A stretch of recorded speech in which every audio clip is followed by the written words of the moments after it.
আরবের মরুভূমিতে দরিদ্র কিন্তু সৎ একটি পরিবার ছিল, হালিমা সাদিয়া রাদিয়াল্লাহু তাআলা এবং তার স্বামী। দারিদ্র্য এতই বেশি ছিল যে তাদের উট বকরির দুধ দিত না, এমনকি যাতায়াতের গাধাটিও ছিল খুব দুর্বল। মক্কার শিশুরা সাধারণত মরুভূমির বনি সাদ গোত্রে লালন পালন করা হতো।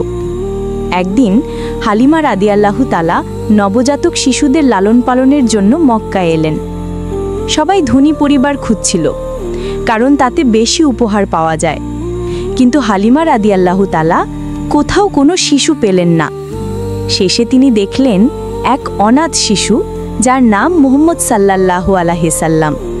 তাকে কেউ নিতে চাইছিল না, কারণ তিনি পিতৃহীন।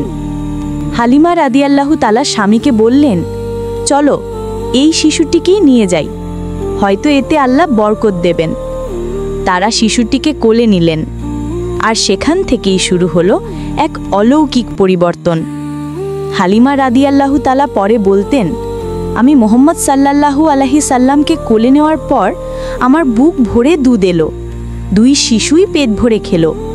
যে গাধাটি দুর্বল ছিল হঠাৎ দ্রুত দৌড়াতে শুরু করলো। বাড়িতে ফিরে দেখলেন যে পশুগুলো আগে দুধ দিত না, সেগুলো এখন পরিপূর্ণ দুধ দিচ্ছে। পুরো গোত্র জিজ্ঞেস করত, হালিমা তুমি কি করেছ? তিনি শুধু হাসতেন এবং বলতেন, এ শিশুটি বরকতের সন্তান।